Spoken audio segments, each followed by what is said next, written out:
Disciplina Sociologia da Educação, unidade 2, as grandes correntes da sociologia, o papel da educação da escola, parte 3. Na parte 1, nós estudamos Emile Durkheim, na parte 2, nós estudamos Max Weber, nessa parte 3, nós vamos estudar Karl Marx. Aqui continua também a mesma quadro que nós vimos na unidade, na parte 1, Karl Marx e as classes sociais. Então, Karl Marx foi um economista, cientista social e revolucionário socialista alemão. Nasceu em 5 de maio de 1818, cursou filosofia, direito e história, faleceu em Londres, Inglaterra, em 14 de maio de 1883, deixando muitos seguidores de seus ideais. Promoveu uma análise crítica da sociedade capitalista. Para ele, a origem dos problemas sociais estaria no tipo de organização social. Então, enquanto Emile Durkheim e Weber pensam a sociedade e a escola como uma forma de acomodação e de manutenção da ordem vigente, Karl Marx, por sua vez, vem fazer a crítica da sociedade capitalista.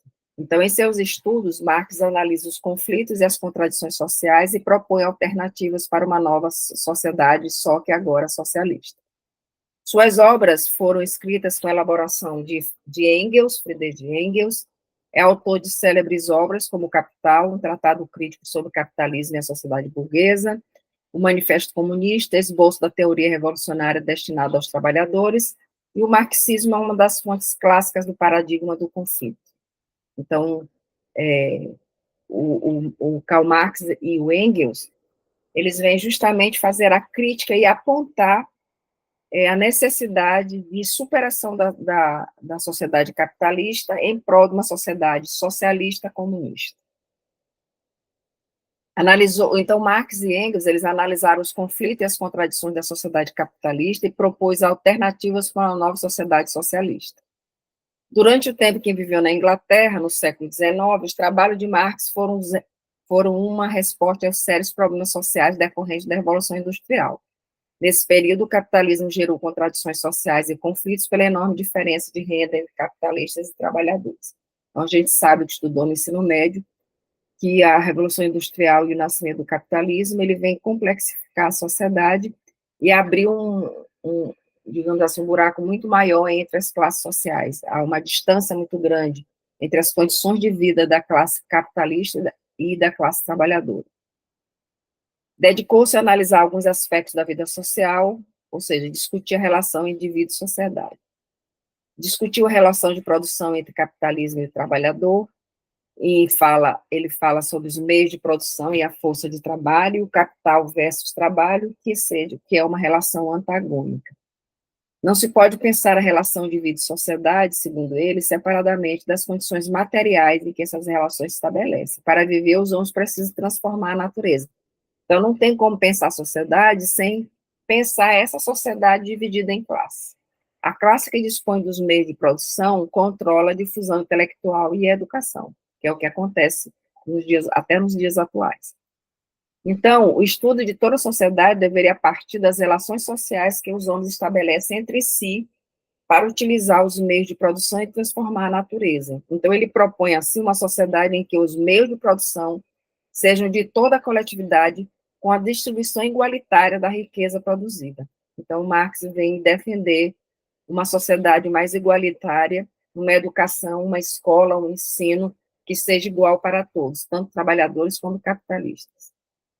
Então, qual é o pensamento? O Marx, ele não escreveu ele não tem uma obra falando sobre a educação, sobre a escola, mas dentro dos livros dele, você vê ele discutindo como é que deveria ser a educação da classe trabalhadora. Então, a educação na sociedade capitalista é um elemento de manutenção da hierarquia social. Enquanto Durkheim considera a educação una e múltipla, sem analisar as relações de classe, Marx enfoca a educação segundo as diferenças de classe.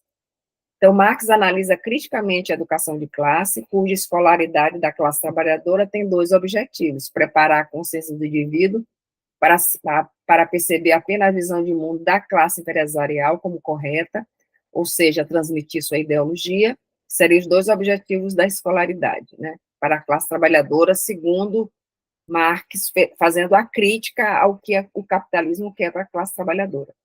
e a outra seria preparar o indivíduo para o trabalho, fazê-lo aprender o necessário para lidar com seus instrumentos de trabalho, além de disciplinar e treinar corpo e mente para o adequado desempenho de suas tarefas no trabalho. Então, no espaço da contradição, o que Marx defende para a educação, apesar de ele perceber a educação à escola como um espaço de manutenção da ordem capitalista, ele vê no espaço da contradição qual seria o tipo de educação defendida para o trabalhador.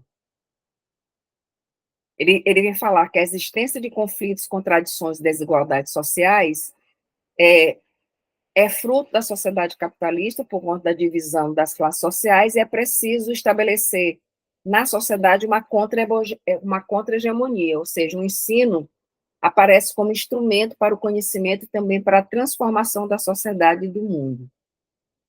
Então, esse é o potencial revolucionário da educação segundo Marx. O conhecimento é fonte de poder para ele. Então, a partir dele é possível dominar com mais facilidade outra pessoa. A realidade escolar, vista por meio da educação de classe, é semelhante à grande disparidade entre a classe empresarial e a classe trabalhadora. Então, o espaço da aprendizagem é também um espaço de desigualdades, pois a escola, enquanto instituição, é reprodutora das desigualdades sociais. Então, o que ele vem dizer? Que, de um lado, é preciso que as circunstâncias sociais mudem para que se estabeleça um sistema adequado de educação. Mas, de outro lado, é necessário um sistema educacional adequado para produzir-se a mudança nas circunstâncias sociais. Então, é que ele vem falando da escola como espaço de contra-hegemonia. Aqui nós temos as considerações finais dessa unidade 2, nós temos aqui as características de Durkheim, que o Durkheim ele defende um pensamento positivista, funcionalista, primazia da sociedade sobre os indivíduos, educação como transmissão, educação como manutenção da ordem. O Max Weber, ele fala dos interesses individuais, da ação social, que os interesses individuais exercem primazia sobre os sociais. Ele fala de uma burocracia que deve haver dentro da sociedade e a organização dos papéis sociais, para isso que serve a escola. E Marx, ele parte do método materialista histórico dialético, ele reflete e discute as lutas de classe, a dominação, e pensa numa educação numa perspectiva dialética. Aqui nós temos um quadro que eu quero que vocês leiam, qual é o papel da história do indivíduo, da sociedade moderna, objeto de estudo e objetividade das ciências sociais. Então, vocês podem ver aqui que os três têm posicionamentos diferentes para cada uma dessas categorias aqui. Dê uma lida com calma nesses, que é um resumo do que a gente falou durante toda a unidade 2 e a unidade 1. Aqui são as referências e bom trabalho.